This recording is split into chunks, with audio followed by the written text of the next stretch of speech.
Bonjour, j'espère que vous allez bien. Nous allons reprendre la 8e séance de notre cours relatif au management stratégique. Dans la séance précédente, nous avons discuté quelques modèles d'analyse stratégique, notamment le modèle LCAG, développé par 4 professeurs de renommée de la Harvard Business School, rappelez-vous, et l'objectif étant de fournir un processus séquentiel en 5 étapes et qui permet donc l'élaboration de la stratégie. Nous avons donc étudié aussi le deuxième modèle relatif à l'analyse des variables macro-environnementales de l'entreprise à travers le modèle de Pestel. Et l'objectif, effectivement, est d'étudier et d'évaluer quels sont donc les facteurs macro-environnementaux qui peuvent influencer les activités de l'entreprise. Donc, je vous rappelle que l'environnement était caractérisé par la volatilité, l'incertitude, la complexité et l'ambiguïté. Et à partir de ce modèle, le manager, l'entreprise, arrive à identifier et à recenser quels sont les facteurs qui émanent du macro-environnement et qui impactent ses activités. Donc aujourd'hui, nous allons s'attarder principalement sur l'analyse du micro-environnement. Donc après avoir analysé les tendances macro-environnementales, le manager analyse les dimensions du micro-environnement de son entreprise, c'est-à-dire le secteur ou l'industrie dans lequel l'entreprise opère et évolue. Donc comme vous avez étudié en première année en management général, le micro-environnement constitue l'environnement immédiat ou l'environnement spécifique, le plus proche de la réalité de l'entreprise, notamment ses relations avec ses partenaires, les fournisseurs, les clients, les concurrents. Et donc, généralement, quand on parle du micro-environnement, on fait allusion principalement à l'environnement concurrentiel, dans lequel il y a à la fois les concurrents, les fournisseurs, les clients et les associations d'influence. C'est ce qu'on va voir tout au long de cette séance en discutant les principaux modèles qui permettent aux managers d'analyser le micro-environnement de l'entreprise. On l'avait déjà discuté l'autre fois. La première chose, on commence par analyser l'offre et la demande par activité stratégique de l'entreprise. Et là, nous avons plusieurs paramètres à prendre en considération du côté de l'offre et du côté de la demande. Alors, en ce qui concerne la demande, généralement, on a 3 dimensions à analyser. L'évolution de la demande, qui tient compte de la stabilité des produits, saisonnalité, les phases selon lesquelles le produit passe, donc ce qu'on appelle le cycle de vie, rappelez-vous, la création, la croissance, la maturité et le déclin. L'influence des dimensions démographiques sur les caractéristiques de la demande, sur l'évolution de la demande, la pyramide d'âge, les revenus disponibles, etc. L'évolution des attentes des consommateurs, des acheteurs, le changement dans les styles de vie, l'apparition des substituts, les éventuels produits qui peuvent créer donc une alternative par rapport à l'offre de l'entreprise, et l'impact de l'accès à la technologie sur, bien entendu, la demande au niveau du marché. Deuxième dimension à analyser, c'est la taille et la croissance des segments de marché. Donc la taille du marché, c'est par rapport au chiffre d'affaires global et les parts de marché disponibles, etc. Croissance historique, passée, et la croissance envisagée pour voir un peu les capacités du marché en matière de croissance potentielle. Et en dernier lieu, la nature et les caractéristiques de la demande, les besoins, les usages, les motivations d'achat, la sensibilité par rapport au prix, les capacités financières des acheteurs, le pouvoir d'achat, la fidélité de la clientèle, les fréquences d'achat, les caractéristiques des canaux de distribution, de manière à voir est-ce que l'entreprise aura facilement la possibilité de rendre ses produits accessibles à travers le réseau de distribution. Donc là, on fait allusion à la proximité géographique qui est très importante et qui interpelle aussi les managers. Et en termes d'offres, comme on a déjà vu, les capacités de l'industrie, du secteur, les structures des coûts et les caractéristiques du secteur. Donc là, on l'avait déjà discuté.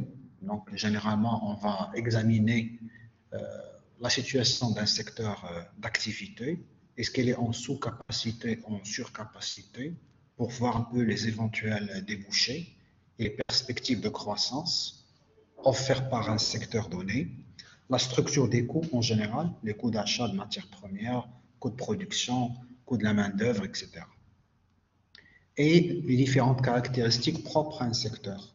La présence des barrières à l'entrée ou à la sortie, le nombre d'offreurs sur le marché, le degré de concentration, la densité de la main-d'œuvre, l'étendue du réseau de distribution, l'intensité technologique, le degré de la technologie utilisée, la maturité de la concurrence, la rivalité sur le marché et la force compétitive, c'est-à-dire les avantages que les entreprises ou l'entreprise peut avoir par rapport à ses concurrents et qui va lui permettre de confronter ou de faire face à la compétition sur le marché. Et à partir de là, je vous ai déjà expliqué cela la dernière séance. En principe, vous allez établir une échelle de mesure de 1 jusqu'à 5 en fonction de ces paramètres, ces variables, de manière à mesurer leur degré d'influence par rapport à l'activité. Faible influence, influence élevée, de 1 jusqu'à 5, et vous tracez un diagramme qui permet de hiérarchiser et classer les variables les plus importantes par rapport aux variables qui sont accessoires ou qui sont moins importantes.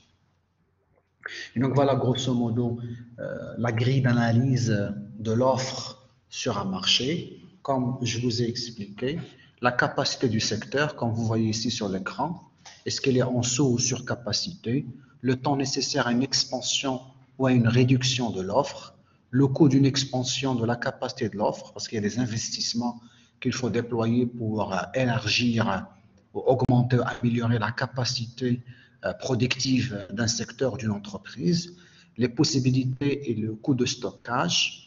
Deuxième composante, c'est les structures des coûts en général, coût de matières premières, coût de la main-d'œuvre, importance des coûts fixes par rapport aux coûts variables, donc les investissements préalables pour le développement des activités, l'existence d'économies d'échelle, rappelez-vous, donc c'est la réduction du coût unitaire au fur et à mesure de l'accroissement des quantités produites. Donc cela se répercute sur la formation des prix. Et par conséquent, il peut donner, dans certains cas, une compétitivité par les prix à l'entreprise en question. Et l'existence d'effets d'expérience, c'est-à-dire est-ce que l'entreprise est déjà ancienne, est-ce qu'elle arrive à capitaliser sur son existence sur le marché, donc ses expériences, pour qu'elle puisse améliorer son ancrage sur le marché. Les caractéristiques propres au secteur, est-ce qu'il y a donc des barrières à l'entrée, à la sortie, à la mobilité, le degré de concentration, le nombre d'offreurs, le nombre de demandeurs, degré d'intégration industrielle en amont et en aval, c'est-à-dire est-ce que l'entreprise produit 100% de ses produits, de son offre, ou bien elle fait appel à la sous-traitance, est-ce qu'elle est dépendante à l'égard de d'autres entreprises qui participent au processus de la production. C'est ce qu'on appelle l'intégration industrielle. Donc là, on doit aussi étudier quel est le degré d'intégration industrielle par rapport à la fabrication et la production. C'est à 100%, 80%, 50%, etc.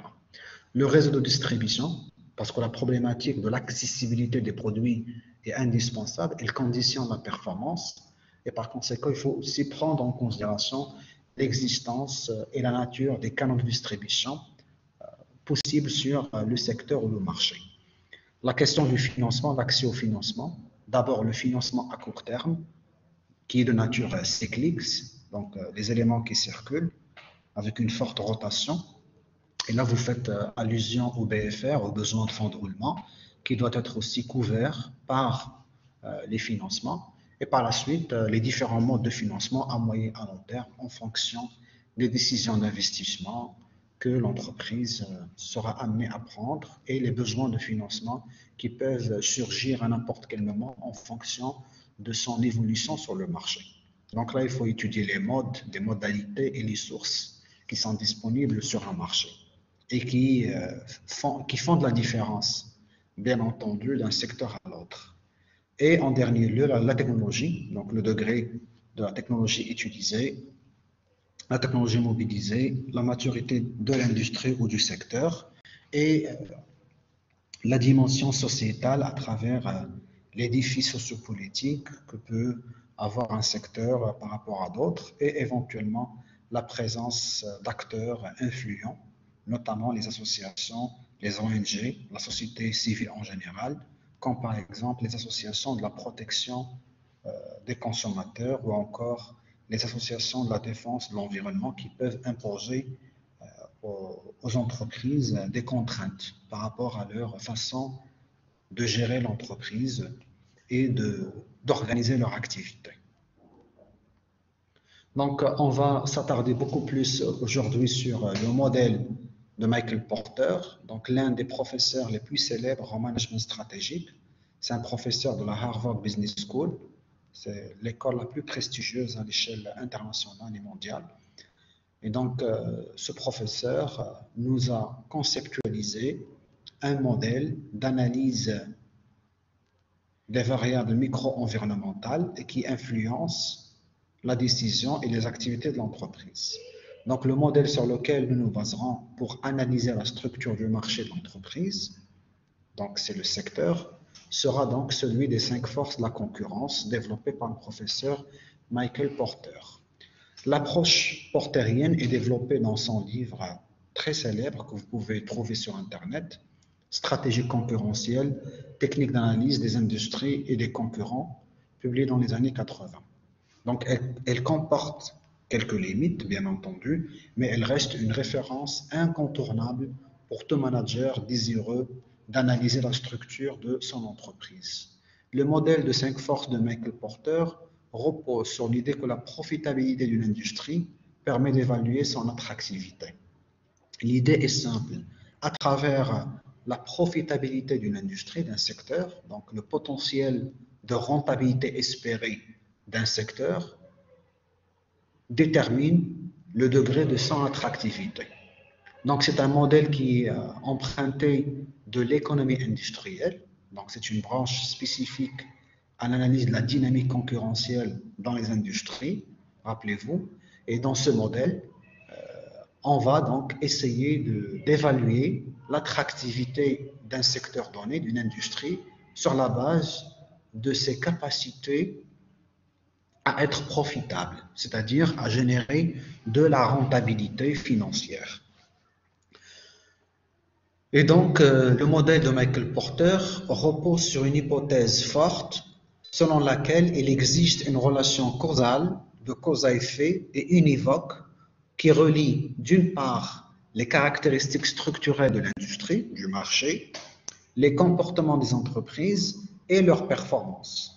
Autrement dit, donc, on considère que l'entreprise est performante au regard aux caractéristiques structurelles de son marché. Donc là, il s'agit d'un modèle, d'un paradigme très connu en économie industrielle qu'on appelle le paradigme SCP, structure, comportement et performance. Et donc, selon ce paradigme, on considère que la structure du marché ou les caractéristiques structurelles du marché, de l'industrie, conduit à la performance des entreprises. Et à partir de là, donc, on va prendre en considération une hypothèse de relation causale univoque avec la possibilité d'avoir des rétroactions, des interactions mutuelles. L'entreprise peut elle-même influencer son industrie, son secteur, son marché. Donc l'essentiel, c'est que ce paradigme repose sur l'idée que la performance d'une entreprise est tributaire et conditionnée et dépend des caractéristiques structurelles de son marché, de son secteur d'activité, qu'on appelle ici industrie. Donc voilà, schématiquement, voilà, on vous représente la relation entre ces 3 paramètres, la structure, le comportement et la performance. Et donc, l'idée est simple, c'est que c'est la structure du marché, la structure du secteur d'activité qui conduit à la performance de l'entreprise. Et donc, le comportement de l'entreprise devrait, bien entendu, agir selon une hypothèse de rationalité et qui consiste à chercher la performance en tenant compte des caractéristiques structurelles du marché. D'où la relation entre ces trois paramètres. Et donc, ce paradigme structure, comportement et performance induit un postulat important. En forçant légèrement le trait, on pourrait considérer que quelle que soit la qualité des managers d'une entreprise, c'est la structure de l'industrie dans laquelle l'entreprise évolue qui sera déterminante pour être une entreprise performante. Donc, la performance d'entreprise est tributaire principalement et exclusivement des caractéristiques structurelles de son marché, indépendamment du profil des managers qui vont la gérer.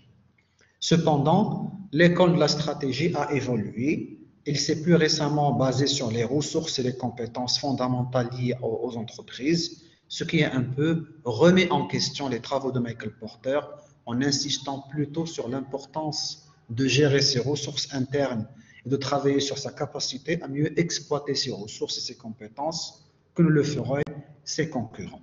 C'est-à-dire que de plus en plus, avec l'avancement des recherches en management stratégique et même dans la pratique managériale de la stratégie des entreprises, on a remarqué que la performance de l'entreprise est tributaire principalement de la manière par laquelle l'entreprise va gérer ses ressources en interne et ses compétences pour qu'elle les transforme en avantages concurrentiels. Autrement dit, l'entreprise doit avoir la capacité à se doter des compétences distinctives par rapport à ses concurrents pour qu'elle puisse maintenir son positionnement sur le marché et par conséquent sa performance. Et donc, ce n'est pas uniquement et exclusivement les caractéristiques structurelles de son marché qui impactent sa performance, mais également ses capacités internes, ses ressources et ses compétences distinctives par rapport à la concurrence. D'où la critique adressée à ce modèle. Et donc, malgré toutes les critiques ou les observations, le modèle de Michael Porter, jusqu'à aujourd'hui, reste une référence incontournable qui permet à l'entreprise d'analyser ses variables micro-environnementales et, par conséquent, identifier le degré d'attractivité d'un secteur en fonction de sa profitabilité, c'est-à-dire sa capacité à générer de la rentabilité. Quand vous voyez sur l'écran, le modèle repose sur 5 forces principales. D'abord, la rivalité, qui renvoie à l'intensité concurrentielle, c'est le degré de concurrence sur un marché. Par la suite, le pouvoir des négociations à la fois vis-à-vis des fournisseurs et les acheteurs. Et ensuite, le potentiel des nouveaux concurrents et la menace d'un éventuel substitut, que ce soit direct ou indirect. D'où donc les 5 forces qui permettent d'analyser donc l'environnement concurrentiel de l'entreprise. Première variable ou première force du modèle, elle renvoie donc à l'intensité concurrentielle, donc au degré de rivalité d'un secteur. Et donc là, il s'agit d'évaluer dans un premier temps la taille du secteur, le chiffre d'affaires global, et par la suite calculer les parts de marché relatives. Donc chiffre d'affaires de chaque entreprise qui intervient sur le marché, comparé au chiffre d'affaires global réalisé par le secteur ou le marché. En pourcentage, ça permet d'avoir une idée sur les forces et sur les positions de chaque concurrent sur le marché, de manière à identifier quels sont les concurrents leaders par rapport à des petits concurrents ou des suiveurs. Deuxième variable, c'est l'importance des coûts fixes qui sont préalables aux investissements que l'entreprise va réaliser s'il souhaite augmenter ses capacités généralement productives. et la nature des produits offerts sur le marché, de manière à identifier est-ce que les concurrents offrent une gamme diversifiée ou non de produits disponibles sur le marché. L'existence d'enjeux stratégiques, c'est-à-dire par exemple des coalitions, des regroupements implicites ou tacites, c'est-à-dire visibles ou invisibles, comme les alliances, comme les coopérations entre quelques entreprises qui peuvent déséquilibrer donc le jeu sur le marché. Et dernièrement, la nature discrète des investissements. Donc, comme vous voyez ici, la rivalité ou l'intensité concurrentielle constitue le cœur de ce modèle parce qu'il permet d'identifier le degré de concentration sur le marché, le nombre d'offreurs sur le marché par rapport aux demandeurs et par conséquent, quelle est donc l'intensité de la concurrence sur le marché. Et à partir de là, on va identifier est-ce qu'il y a des barrières qui favorisent ou non l'accès au secteur, des barrières à l'entrée, des barrières à la sortie ou même des barrières à la mobilité.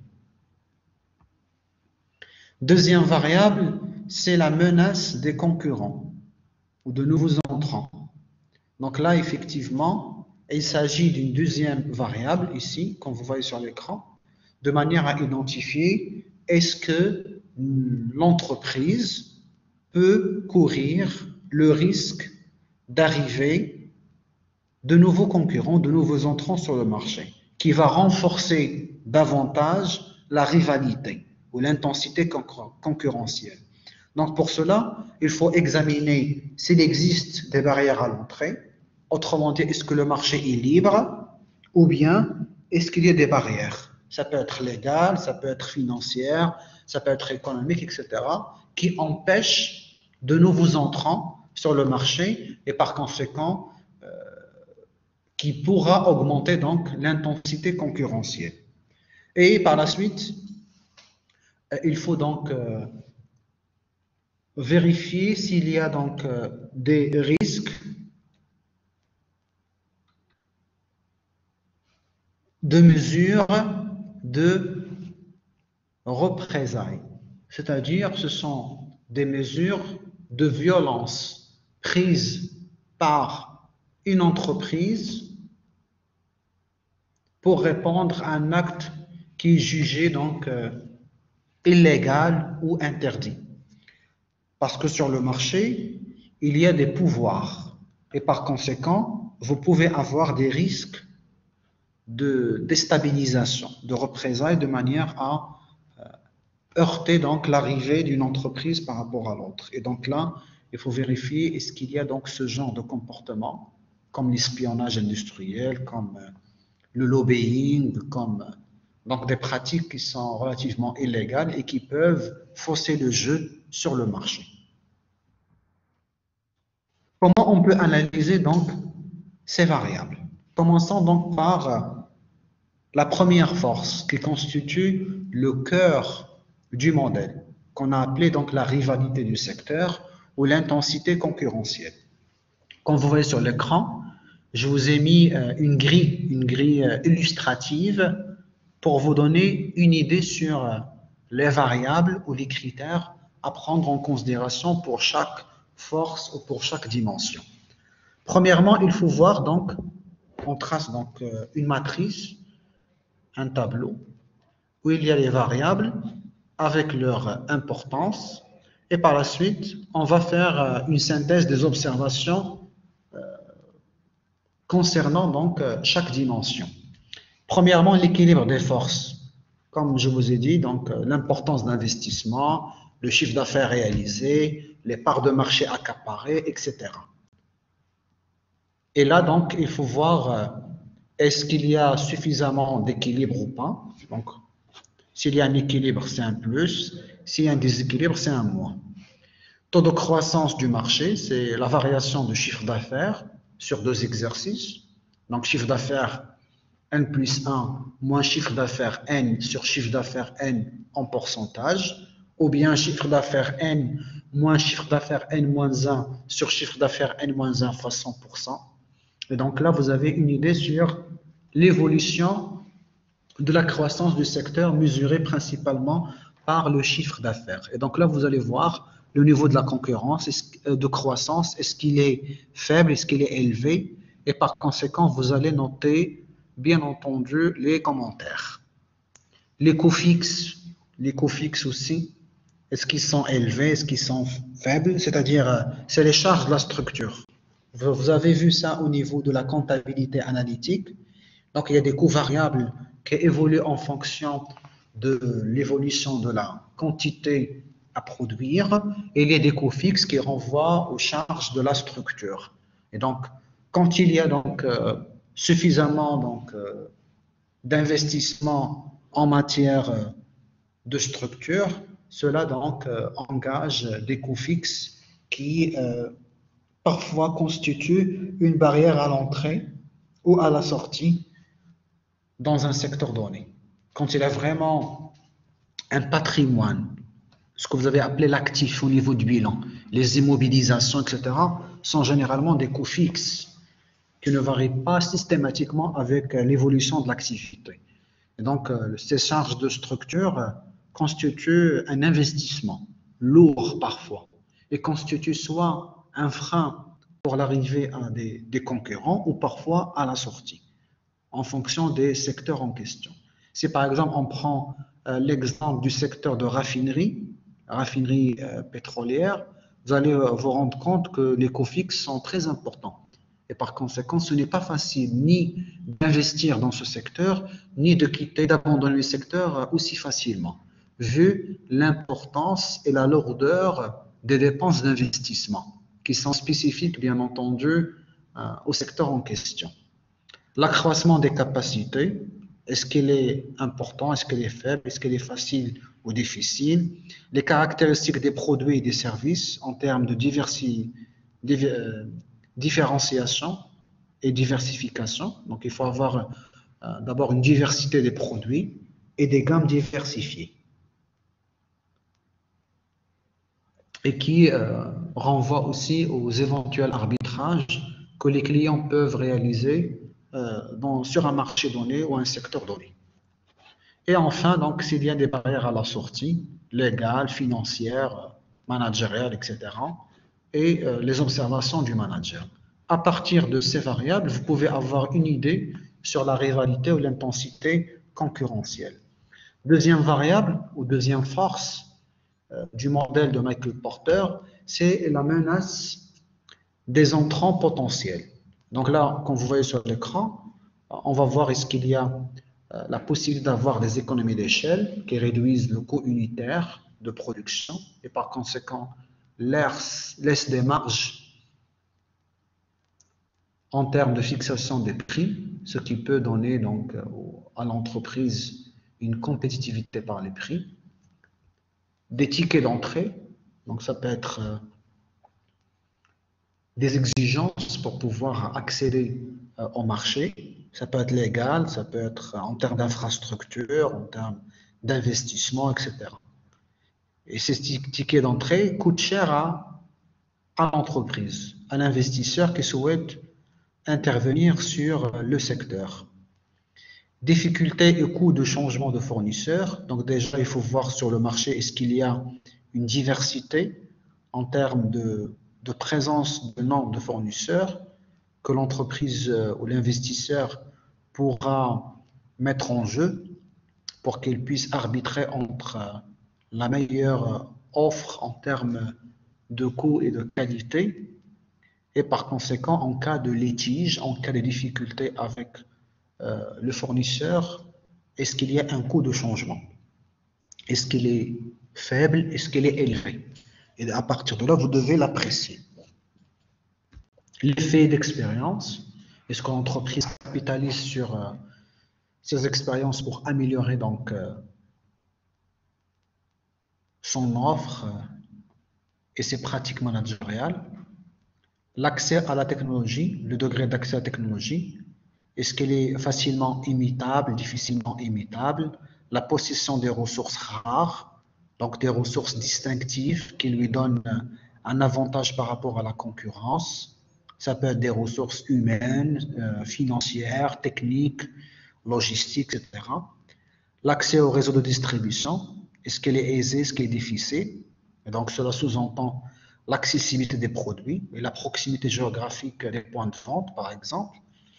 Le phénomène de réputation, donc l'image, la réputation de chaque entreprise. Et par la suite, est-ce qu'il y a des mesures de rétorsion, c'est-à-dire des contraintes que les concurrents peuvent imposer aux entreprises nouvellement arrivées sur le marché ou nouvellement introduites sur le marché. Ça peut être des mesures commerciales, stratégiques, etc. et qui peuvent, je dirais, imposer des contraintes par rapport à l'entreprise nouvellement introduite. C'est le jeu de la concurrence. Troisième force du modèle de Michael Porter, c'est la menace d'avoir des produits de substitution qui peuvent tout simplement renforcer l'intensité concurrentielle en mettant en relief de la concurrence indirecte à travers des produits de substitution. Et donc là, il faut étudier leurs fonctions et leur usage. Quatrième force du modèle, c'est le pouvoir de négociation avec les clients, ce qu'on appelle la position de la force des clients. Donc là, cela dépend de quoi? De la présence des offreurs, ce qu'on appelle degré de concentration. Est-ce qu'il y a suffisamment d'offreurs concurrents et qui permettent aux clients d'arbitrer, de comparer les offres et de faire un choix? L'importance des achats par rapport au coût total. Donc là, il faut voir un peu les achats préalables qui peuvent impacter la formation des coûts, la structure des coûts et par conséquent la fixation des prix qui permet d'avantager ou désavantager une entreprise par rapport à ses concurrents.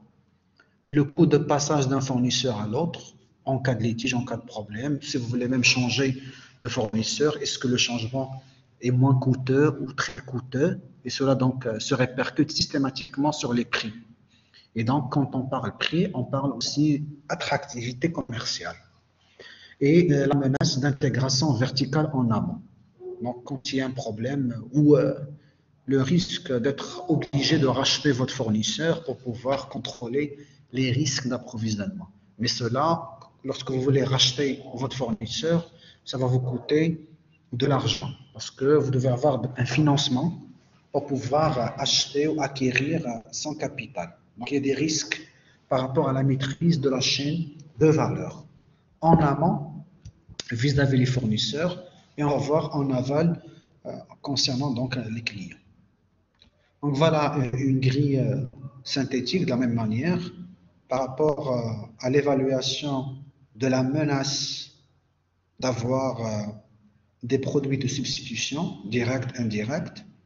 Donc là, vous avez principalement le risque d'obsolescence par rapport aux produits offerts sur le marché. Est-ce qu'il est élevé? Est-ce qu'il n'est pas élevé? Et là, vous avez les commentaires. Le coût de transfert, si vous voulez donc faire des changements d'un produit, d'un fournisseur, etc. La puissance des entreprises à l'origine du substitut. Donc, quand il y a des produits de substitution directs ou indirects offerts par d'autres entreprises, il faut mesurer aussi leur poids, leur puissance, de manière à avoir une idée sur leur importance. Et en dernier lieu, la capacité de riposte des entreprises du secteur, c'est-à-dire en cas de menace, comment les entreprises peuvent réagir, est-ce qu'ils ont des capacités de riposte de manière à essayer donc de réduire, d'atténuer la menace en question. Et la quatrième force qui renvoie à la position de force des clients, ce qu'on appelle le pouvoir de négociation vis-à-vis des clients, le pouvoir des clients, mesuré par la concentration des clients, donc c'est le potentiel donc, en termes de nombre, le nombre, est-ce qu'il y a une concentration élevée ou faible sur le marché, l'importance des achats dans le coût global des clients, donc là il faut quand même arbitrer entre achat et coût, facilité pour le client de changer de fournisseur. Est-ce qu'elle est faible, est-ce qu'elle est difficile, pour voir est-ce que le client a suffisamment de pouvoir d'arbitrage ou pas. Le risque d'intégration amont du client vers son fournisseur, est-ce qu'elle est élevée, est-ce qu'elle est faible. L'offre des fournisseurs indifférenciés, donc est-ce qu'il y a des offres standards ou des offres différenciées. Et enfin, le nombre de fournisseurs présents sur le marché. Est-ce qu'il y a un grand nombre ou un petit nombre, pour voir un peu même le degré de concentration des fournisseurs. Et la cinquième et dernière force renvoie bien entendu à la position de force des fournisseurs. Donc là, il s'agit de la même manière d'étudier leur degré de concentration, le nombre des fournisseurs présents sur le marché, les caractéristiques de leur offre, est-ce qu'elle est standard, est-ce qu'elle est différenciée. La même chose, la menace d'intégration verticale en aval, donc du fournisseur vers le client. Importance de l'industrie en tant que client, donc l'importance de l'entreprise sur le marché en tant que client. Et donc là, vous avez 5 variables principales à prendre en considération. La concentration des fournisseurs, forte ou faible, l'existence d'une offre diversifiée, standard ou diversifiée, difficulté de changement de fournisseur, risque d'intégration aval vers le client, donc du fournisseur vers le client, et enfin le nombre de clients qui sont présents sur le marché. À partir de ces variables, vous aurez une idée sur le pouvoir des fournisseurs sur le secteur ou le marché. Et donc, le modèle de Michael Porter, qui repose sur les 5 forces principales, je le rappelle, donc c'est l'intensité concurrentielle, la rivalité, le pouvoir de négociation vis-à-vis des fournisseurs et des clients, ce qu'on appelle le pouvoir ou la position de force des clients et des fournisseurs, le potentiel d'avoir des nouveaux concurrents qui peuvent perturber le jeu de concurrence sur le marché et renforcer la rivalité en interne, à l'intérieur du secteur, et éventuellement la présence d'une éventuelle menace des substituts, des produits de substitution directs ou indirects. Donc ce modèle a fait l'objet récemment d'une modification dans un souci d'élargir leur champ d'étude. Plusieurs auteurs, même praticiens, ont ajouté une 6e force qui est très importante sur un secteur ou sur un marché, ce qu'on appelle donc l'influence des pouvoirs publics, qu'on considère comme régulation. Parce que le secteur fonctionne librement en fonction de l'offre et de la demande, mais l'État, les pouvoirs publics peuvent intervenir pour assurer le fonctionnement correct du marché et éviter tout risque de désarticulation du marché. Et à partir de là, ce nouveau paramètre est celui de l'influence des décideurs et des pouvoirs publics. Ces acteurs, ces décideurs occupent une place considérable dans la régulation du secteur. Comment? Ils peuvent imposer des normes sectorielles, ils peuvent dicter des mesures spécifiques pour protéger un secteur, par exemple, à la concurrence internationale, ou même des mesures d'incitation pour le développement d'un secteur à travers les politiques fiscales, les politiques économiques qui sont spécifiques à un secteur. Ils peuvent lever donc les impôts et les taxes et imposer des réglementations, des textes juridiques spécifiques à une activité. Et donc l'État intervient par plusieurs moyens institutionnels, réglementaires, fiscaux, pour pouvoir assurer le fonctionnement correct du marché. D'où l'importance de prendre en considération cette 6e force qui renvoie à la régulation. Je vous donne 2 exemples très connus et que vous allez reconnaître. Au niveau du secteur bancaire, nous avons Banque El Maghreb, c'est la banque centrale qui réalise ou intervient pour mettre en place la régulation bancaire, la régulation financière. L'objectif est d'assurer le fonctionnement normal et correct du secteur, et en cas de dysfonctionnement, par exemple en cas de crise, la Banque centrale intervient à travers des mesures pour pouvoir réguler le marché. Vous avez vu que récemment, suite à la crise Covid-19, la Banque centrale a baissé ses exigences en termes de réserves obligatoires et elle a réduit le taux directeur, ce qui va se répercuter sur la formation des taux d'intérêt, de manière à faciliter l'accès au financement, l'accès au crédit des différents agents économiques, que ce soit individus particuliers ou entreprises, notamment les petites et moyennes entreprises qui sont fragiles par rapport aux turbulences de l'environnement. Deuxième exemple, pour vous expliquer l'importance de la régulation, c'est le secteur de télécommunications. Maroc Télécom, Inouï, Orange, les trois opérateurs sont contrôlés par l'ANRT, l'Agence nationale de réseau de télécommunications, qui constitue leur autorité de régulation.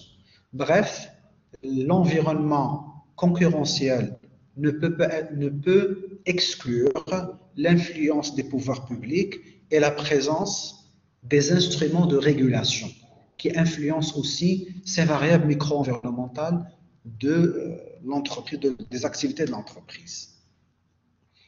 Et donc, en résumé, plus l'influence de ces 6 forces est importante, moins le secteur sera attractif, puisqu'elle risque de diminuer la rentabilité des entreprises.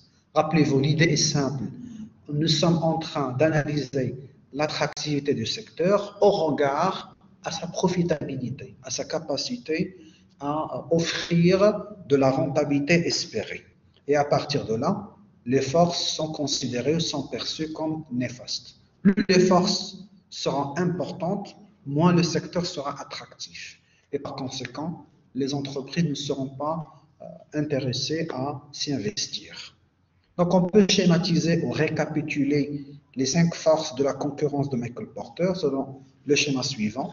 Nous avons étudié donc la rivalité interne, c'est l'intensité concurrentielle propre à un secteur, à un marché. D'une part, il faut analyser donc la position de force des fournisseurs et des clients, donc qui font partie de la chaîne de valeur, en amont vis-à-vis des fournisseurs, en aval vis-à-vis des clients. Cette rivalité interne, l'intensité concurrentielle propre à un secteur, peut être menacée, peut être influencée par l'éventuel entrant potentiel qui peuvent arriver pour augmenter la rivalité, l'intensité concurrentielle. Et donc là, on va voir les éventuelles barrières à l'entrée, à la sortie, et par conséquent la menace d'avoir de la concurrence indirecte à travers la présence des produits de substitution qui peuvent bien entendu déséquilibrer les forces d'un marché. Et à partir de là, donc, il peut donc reconsidérer les dimensions de la concurrence à l'échelle du secteur. Sans oublier, bien sûr, ce marché, le secteur, il est sous le contrôle de l'État et à n'importe quel moment, il peut avoir des actions de régulation en fonction de son fonctionnement, parce que l'objectif final de la régulation est d'assurer le bon fonctionnement du marché ou du secteur en évitant tout éventuel risque de désarticulation. Donc, au-delà de la description des 6 forces de Michael Porter, il faut passer à l'évaluation.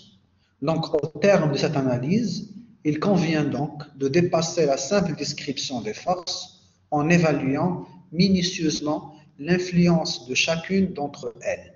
L'analyse systématique des différents facteurs susceptibles d'influencer chaque force permettra d'identifier et de classer les menaces qu'elles représentent selon un score obtenu. Donc pour cela, on va établir une échelle de mesure qu'on appelle un radar, composé des différentes forces, l'intensité concurrentielle, les menaces des entrants potentiels, pouvoir de négociation des fournisseurs, pouvoir de négociation des acheteurs, des clients, menaces des substituts et le rôle ou l'influence des pouvoirs publics. Chaque échelle est composée de 0 jusqu'à 10 en fonction de l'importance de chaque force sur les activités de l'entreprise et vous allez donc avoir une grille d'évaluation de 0 jusqu'à 10. C'est une notation. Vous allez donner une note en fonction de l'importance de l'influence.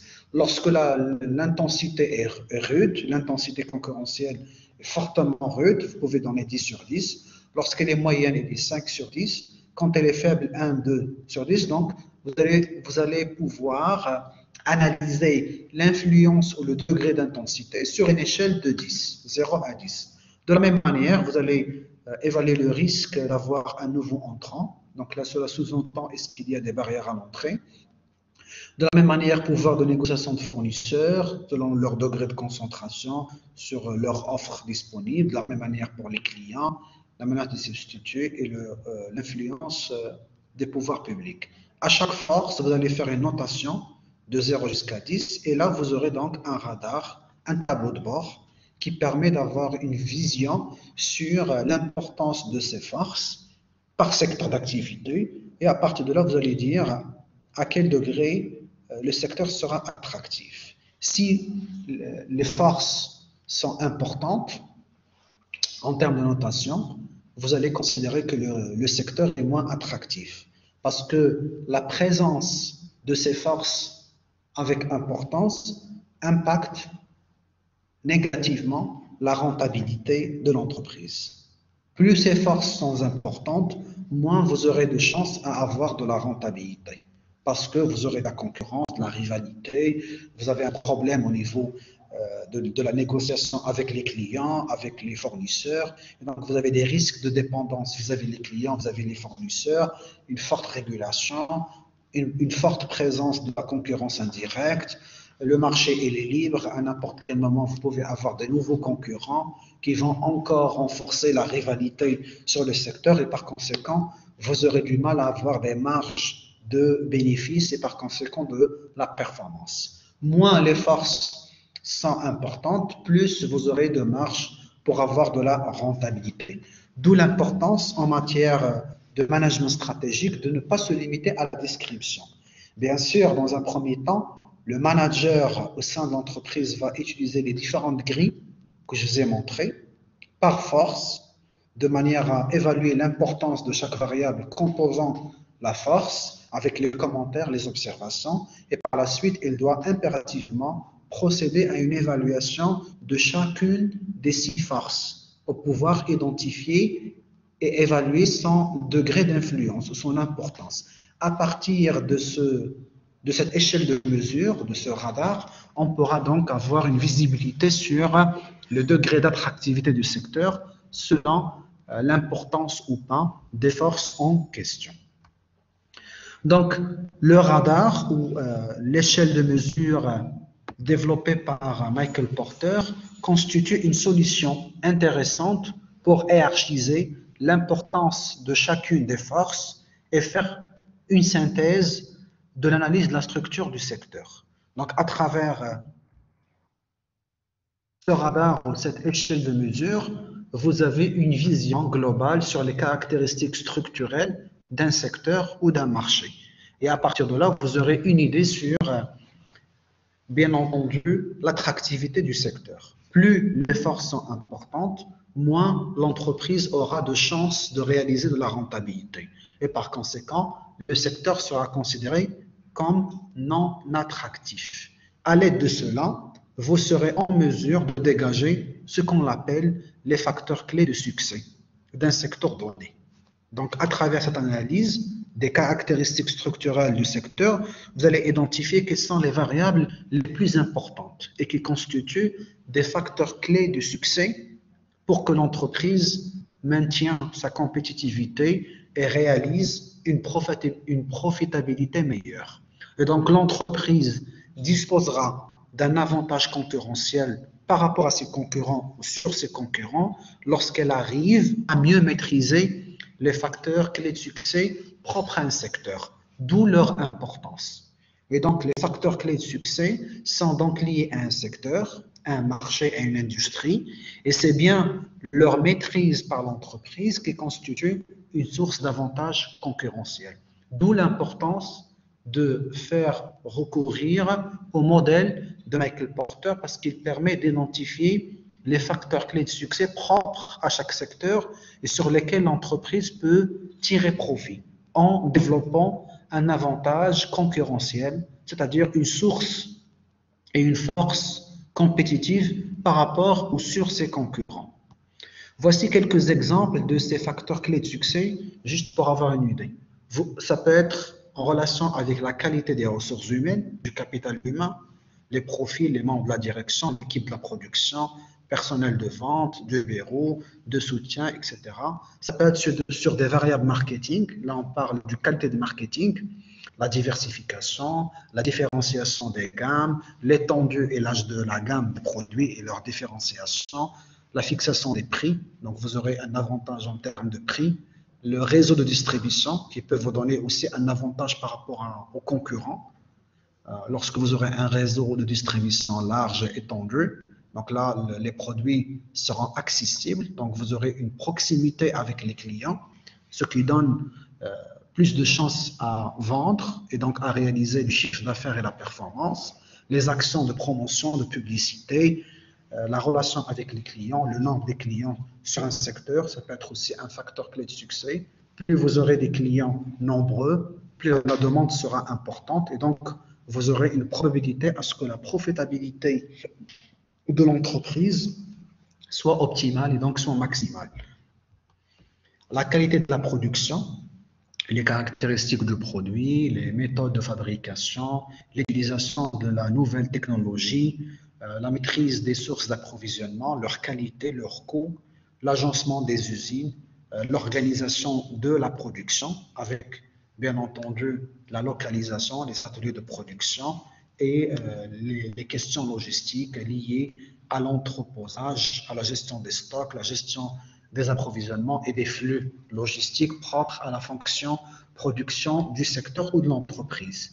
La dimension financière qui est très importante, l'autonomie financière, la capacité d'endettement, la capacité de remboursement, la solvabilité, la liquidité générale et immédiate, la trésorerie disponible, etc. Et les niveaux de rentabilité réalisés, que ce soit la rentabilité économique, la rentabilité financière, les effets de levier que vous pouvez avoir sur un secteur à travers donc, le recours à l'endettement, qui améliore aussi la rentabilité financière, etc. Bref, la dimension financière peut aussi constituer un facteur clé de succès propre à une entreprise ou un secteur donné.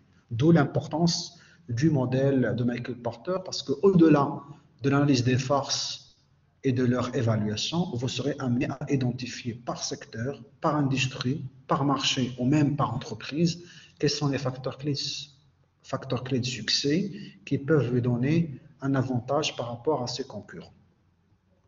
Voilà donc une illustration. Donc, je vous ai préparé une étude de cas pour pouvoir vous illustrer l'utilisation et l'importance de ce secteur. Donc, je vous laisse l'étude de cas sur la plateforme ENT pour pouvoir la lire à tête reposée et on va discuter ça au début de la séance suivante ou de la séance prochaine. Donc là, je vais partager avec vous le cas pour pouvoir le visualiser. Voilà, donc je vous ai préparé une étude de cas d'illustration, comme vous voyez sur l'écran. Voilà, c'est le secteur de la bande dessinée que je vous ai emprunté d'un ouvrage. Vous allez voir ici la source vers la fin de document. Voilà, c'est un ouvrage en 2020, publié récemment, Stratégie d'entreprise, voyage illustré, à Paris du nom. Et il est accessible sur Kern, la base de données Kern, à travers votre compte ENT. Donc, je vous demande de lire à tête reposée cette étude de cas, illustration, pour comprendre l'importance et l'utilité du modèle des 5 forces de Michael Porter, avec la 6e force rajoutée concernant l'influence des pouvoirs publics, et par la suite, les facteurs clés de succès du secteur. Donc, pour vous permettre de mieux comprendre comment mobiliser le modèle des 5 forces de Porter, nous nous sommes penchés sur le secteur belge de la bande dessinée, afin d'analyser ce secteur sous le spectre des 6 forces de la concurrence. Donc là, vous avez une idée sur le secteur. vous avez une idée sur les caractéristiques de la filière industrielle du secteur de la bande dessinée, qui est généralement composée de deux types de fournisseurs, les imprimeurs et les auteurs, qui s'adressent aux éditions qui passent eux-mêmes par des diffuseurs pour vendre leurs bandes dessinées, elles-mêmes distribuées dans les magasins par les distributeurs. Et là, vous avez pour chaque force du modèle de Michael Porter les caractéristiques propres au secteur de la bande dessinée. Menace des nouveaux entrants, les barrières existantes, les produits de substitution, le pouvoir de négociation des clients, le pouvoir de négociation des fournisseurs, le rôle des pouvoirs publics, l'intensité concurrentielle. Et à partir de cette analyse réalisée selon le modèle de Michael Porter, on détermine quels sont les facteurs clés de succès dans le secteur de la bande dessinée francophone en général. Et donc là, vous avez les principaux facteurs clés de succès qui permettent donc de générer un avantage concurrentiel dans le secteur en question. Donc là, je vous demande de lire ce document à tête reposée que je vais vous laisser pour la prochaine séance. Donc voilà, sur ce, je vous souhaite une très bonne continuation. Je vais vous enregistrer cette vidéo différée sur la plateforme ENT pour rattraper la séance perdue lors du mercredi précédent. Et à partir de là, vous allez donc lire à tête reposée le contenu et vous préparer pour la semaine prochaine. Donc voilà, je vous souhaite une très bonne continuation et à très bientôt.